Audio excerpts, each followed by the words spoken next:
नमस्कार दोस्तों, एक नए वीडियो में आपका स्वागत है। आज के वीडियो में मैं जैसे नॉर्मल टॉपिक्स डिस्कस करता हूँ, उसके अलावा एक नया टॉपिक डिस्कस करना चाहूँगा जो इन्फ्लेशन से रिलेटेड है। इन्फ्लेशन जिसके बारे में मैंने पहले ही बात की है। अगर आपने वो वीडियो नहीं देखा तो आप यहाँ क्लिक कर सकते हैं, आपको दिख जाएगा।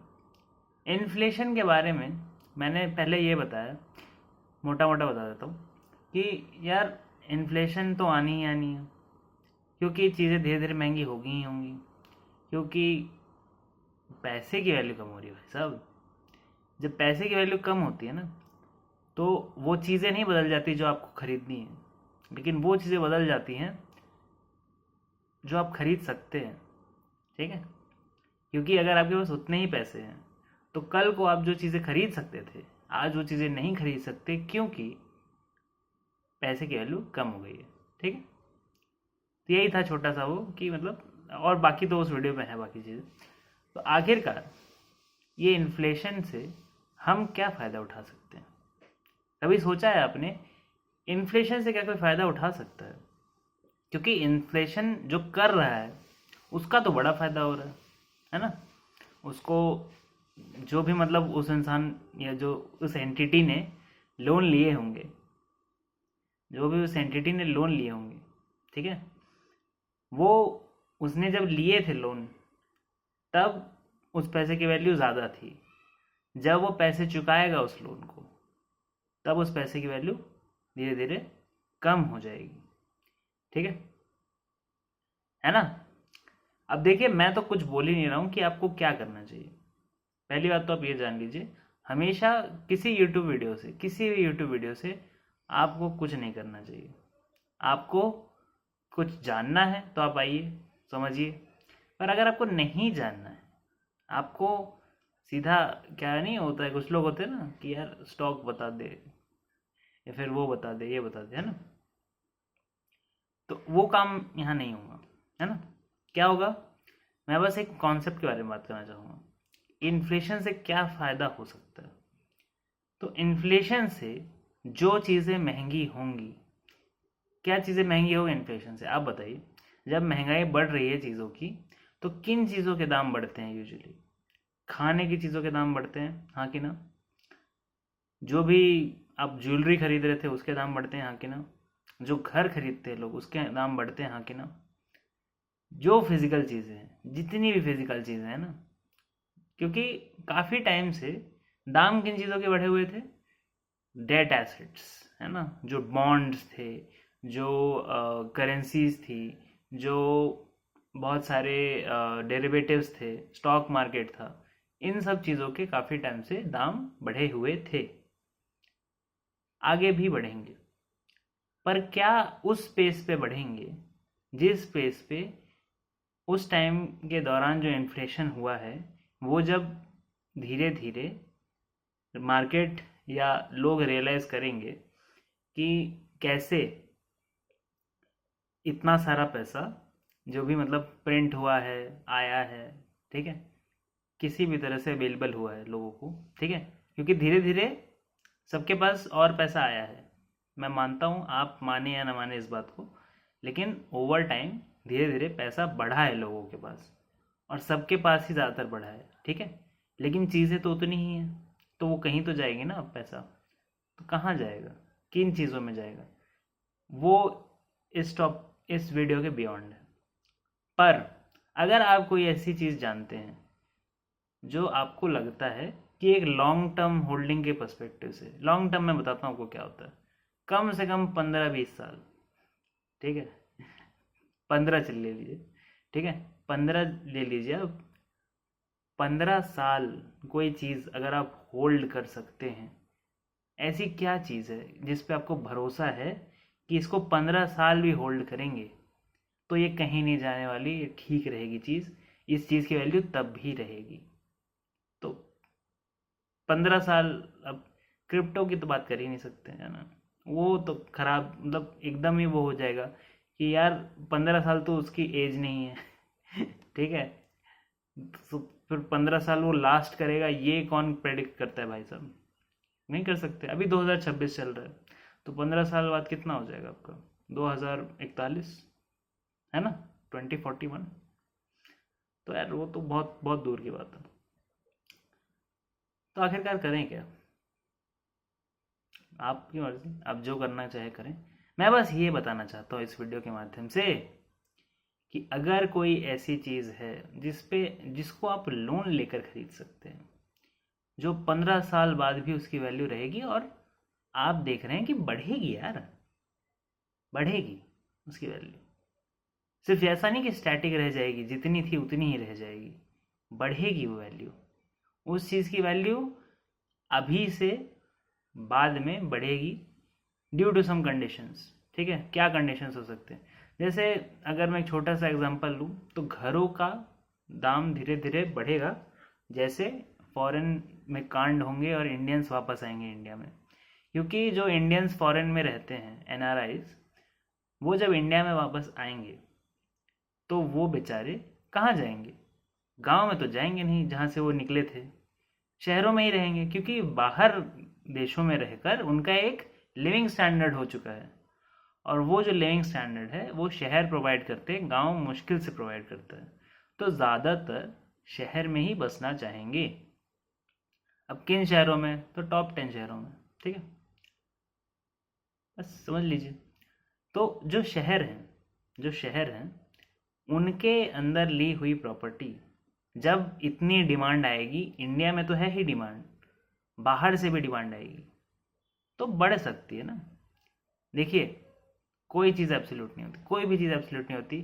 कल को कुछ हो गया ऐसे वैसे, तो वो तो वैसे तो वो लोग फिर कितना भी सोच सकते हैं ना, फिर तो कुछ भी हो सकता है। अगर ऐसे आप सोचेंगे कि ऐसा हो जाएगा तो वैसा हो जाएगा तो ऐसा हो जाएगा, ठीक, वो आप कर दीजिए, आप कमेंट कीजिए। ठीक है, आपका अगर कुछ हो ना तो आप कमेंट कीजिए, आप अपनी भड़ास निकाल लीजिए, लेकिन आपके बोलने से कुछ नहीं होगा, होगा भाई जहाँ पैसा खर्च होगा। ठीक है, तो जब पैसा खर्च होगा, लोग आएंगे, लोग जो भी करेंगे, ठीक है,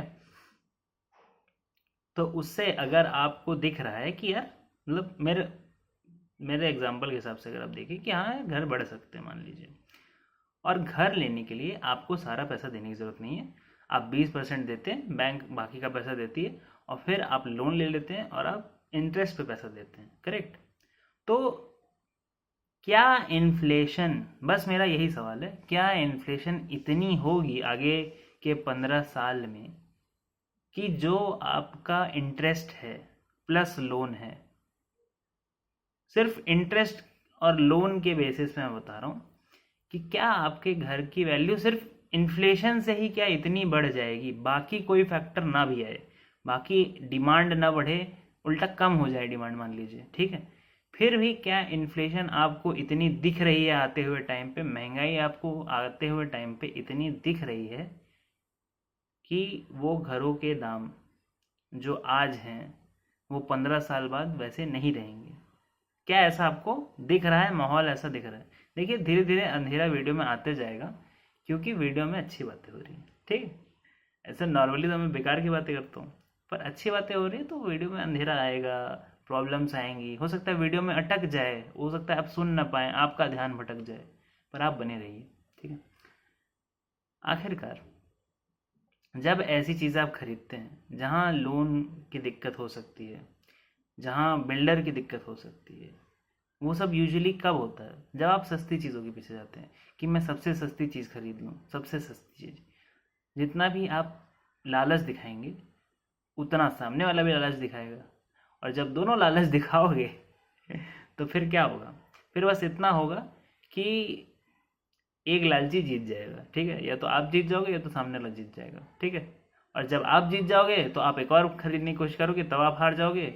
और अगर नहीं जीते आप नहीं जीते तो आप पहली बार में ही हार मान जाओगे, फिर उसके बाद आप और कुछ करने की हिम्मत नहीं करोगे, ठीक है। तो क्या कर सकते हैं? वही कर सकते हैं कि यार बड़े बड़े बिल्डर जिनका क्या बोलते हैं बहुत बड़ा टर्नओवर है, करोड़ों में बात करते हैं वो, ठीक, करोड़ों मतलब करोड़ों में तो हर बिल्डर ही करेगा, लेकिन करोड़ों मतलब 1000 करोड़ के ऊपर, है ना, 10,000 10,000 करोड़, इतना अगर उनका एम्पायर हो तो उनकी एक रेपुटेशन है, उनको वो प्रोटेक्ट करनी है। वो ऐसे पैसे लेके नहीं भाग सकते, क्योंकि उनका सालों का वो है। तो इस बात पे सिर्फ हम भरोसा कर सकते हैं कि यार इतने सालों से उनके ऊपर केस नहीं हुआ, इतने सालों से उनके पास वो नहीं हुआ, तो इन चीज़ों को हम देख सकते हैं यार कोई बिल्डर कब से है, ये 10-20 साल से ही है या फिर है यार काफ़ी टाइम से है, ठीक है, 30 40 50 60 70 80 90 100 200, ठीक है, बहुत सारे बिल्डर है जो 200 साल पुराने भी है, ठीक है। तो अब कितने हैं कौन है वो मैं क्यों बताऊं आपको इस वीडियो में, लेकिन मैं बस घूम फिर के इस वीडियो से ये बताना चाहूँगा कि एक अपॉर्चुनिटी है, शहरों में है, ये अपॉर्चुनिटी शहरों में है, क्योंकि शहरों के सिर्फ दाम नहीं बढ़ते हैं चीज़ों के, रेंट भी बढ़ते हैं, ठीक है।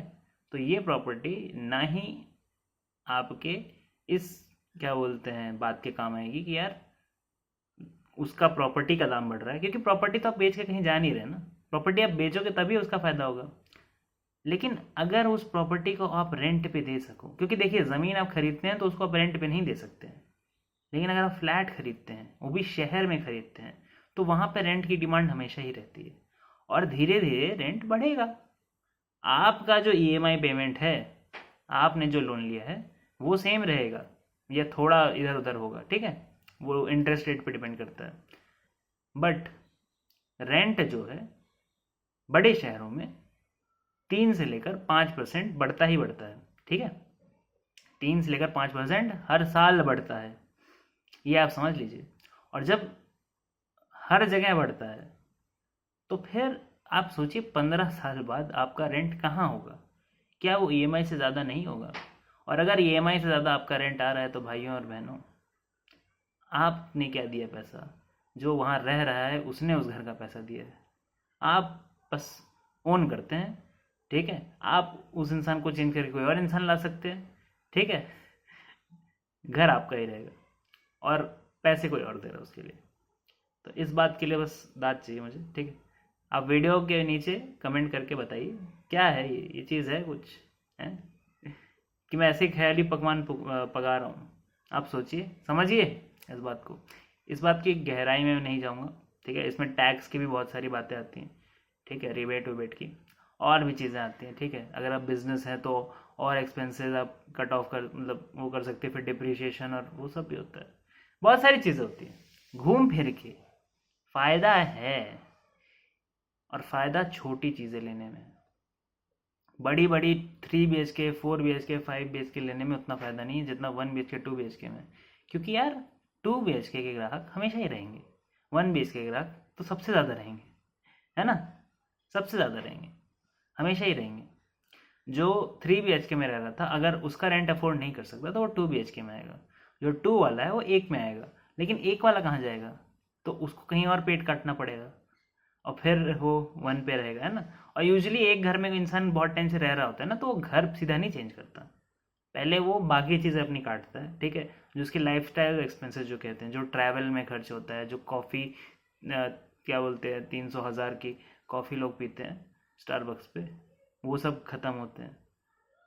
बहुत सारी चीज़ें मैंने ऑलरेडी बता चुकी हैं, इससे ज़्यादा मैं नहीं बताना चाहता इस वीडियो में, क्योंकि ये फ्री वीडियो है, यूट्यूब पे वीडियो है और अंधेरे वाला वीडियो है। आप देख रहे हैं इतने टाइम से, आप सुन रहे हैं, सोच रहे हैं चीज़ों के बारे में, कुछ आपको नया पता चला तो प्लीज़ लाइक कीजिए, शेयर कीजिए, सब्सक्राइब कीजिए, लेकिन इस वीडियो को ज़्यादा बांटिएगा मत, ठीक है। शेयर कीजिए अपने सिर्फ क्लोज पीपल से शेयर कीजिए, ठीक है, जिनको आपको लगता है कि जो ये सुनकर जिनको फ़ायदा होगा, जिनको नहीं फ़ायदा होगा कोई बात नहीं। आखिरकार वीडियो ख़त्म करते हुए मैं ये कहना चाहूँगा कि अगर आपकी ज़िंदगी में दुख तकलीफ प्रॉब्लम है, कोई प्रॉब्लम है, आपको कंसल्टेशन चाहिए, किसी से आप बात करना चाहते हैं, तो आप मेरे व्हाट्सएप पे ज्वाइन हो सकते हैं, उस पर व्हाट्सएप कर सकते हैं सी, जब आप व्हाट्सएप करेंगे सी तो आपको बाकी डिटेल्स दे दी जाएंगी। आखिरकार वीडियो पसंद है और आपने व्हाट्सएप का भी सुन लिया, तो आखिर में आपको पता ही है कि हमारा व्हाट्सएप ग्रुप भी है जिसमें आप ज्वाइन हो सकते हैं। चैनल के रेगुलर अपडेट्स आते रहते हैं, जब भी कोई नया वीडियो आता है तो उस पर आता रहता है, ठीक है। आशा करता हूँ इस लाइट की तरह आप बने रहेंगे इस चैनल पे। Thank you very much.